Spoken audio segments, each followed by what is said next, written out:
बात करते हैं मध्य प्रदेश में नए बीजेपी प्रदेश अध्यक्ष की, और ये बड़ी जानकारी इस वक्त आपको बता देता हूं। नए बीजेपी प्रदेश अध्यक्ष को लेकर अटकलें तेज हो चुकी है। जुलाई में नया प्रदेश अध्यक्ष मिल सकता है। पहले हफ्ते में ही बीजेपी को नया प्रदेश अध्यक्ष मिल सकता है।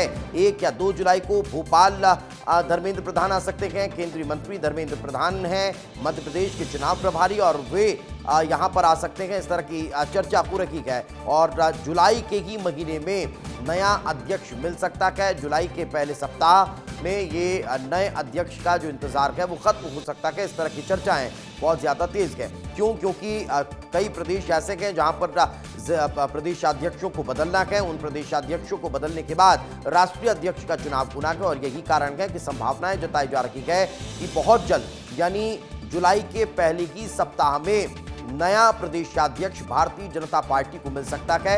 इस बात की चर्चा तेज हो चुकी है। इस वक्त स्टेट हेड अंचल शुक्ला हमारे साथ जुड़ चुके हैं। अंचल, फिलहाल क्या ताजा जानकारी? एक बार फिर अटकलें प्रदेशाध्यक्ष को लेकर तेज हो रही हैं। दीपेश, देखिए, लगातार कई बार इस तरीके की अटकलें लगी हैं कि प्रदेश अध्यक्ष मध्य प्रदेश में बहुत जल्दी ही बदला जाएगा या नए नाम की घोषणा हो सकती है। और इसको लेकर के जब जिलाध्यक्षों की और मंडल अध्यक्षों की नियुक्ति हुई थी, चुनाव हुए थे, उसके बाद से ही कवायद इसकी बात की लगाए जा रहे थे। लेकिन कुछ कारणों के चलते ये अभी तक नहीं हो पाया था। लेकिन एक बार फिर से अटकलों का बाजार इसलिए गर्म हुआ है दीपेश, क्योंकि 1 या 2 जुलाई को जो मध्य प्रदेश के चुनाव प्रभारी हैं वो धर्मेंद्र प्रधान वो मध्य प्रदेश आ रहे हैं, और ऐसे में एक बार फिर से अटकलें तेज हो गई हैं। और अगर उन नामों की चर्चा करें दीपेश, जिन नामों पर सबसे ज़्यादा चर्चा हो रही है, तो नरोत्तम मिश्रा पहले नंबर पे थे, जिनका नाम चल रहा था। सुमेर सिंह सोलंकी का भी नाम था, फग्गन सिंह कुलस्ते का भी नाम था।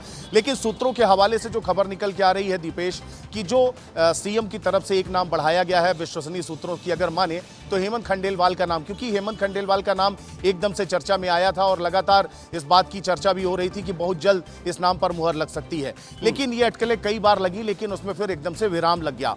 लेकिन एक बार फिर से जब धर्मेंद्र प्रधान मध्य प्रदेश आ रहे हैं, ऐसे में इस बात की अटकलें तेज हो गई हैं कि अब प्रदेश अध्यक्ष के नाम की घोषणा हो सकती है। नया प्रदेश अध्यक्ष कौन होगा, ये देखना बहुत दिलचस्प रहने वाला है, क्योंकि वीडी शर्मा का कार्यकाल लगभग 7 वर्षों का बहुत ही शानदार रहा था। कई बार प्रधानमंत्री नरेंद्र मोदी और गृह मंत्री अमित शाह बड़े मंच से उनकी सराहना कर चुके हैं। जिस तरीके से उन्होंने संगठन को मजबूत करने के लिए बूथ स्तर से लेकर मंडल स्तर से लेकर जिला स्तर से लेकर और पूरे प्रदेश भर में जिस तरीके से उन्होंने काम किया, और लोकसभा में चुनाव में 129 में से 29 सीटें जीतने का भी काम किया। तो उन्हें शुभांकर प्रदेश अध्यक्ष भी कहा जाता था, लेकिन अब उन्हें किसी दूसरी जिम्मेदारी दी जा सकती है, कोई दूसरी बड़ी जिम्मेदारी दी जा सकती है, लेकिन मिल सकती है, क्योंकि एक अच्छे कार्यकर्ता को भारतीय जनता पार्टी इसी तरह से अलग अलग दायित्वों में लगाती रहती है। और यही कारण है कि अब यहाँ पर कोई नया प्रदेश अध्यक्ष बनेगा तो फिर वीडी शर्मा को कोई नई जिम्मेदारी मिल सकती है। फिलहाल बहुत बहुत शुक्रिया।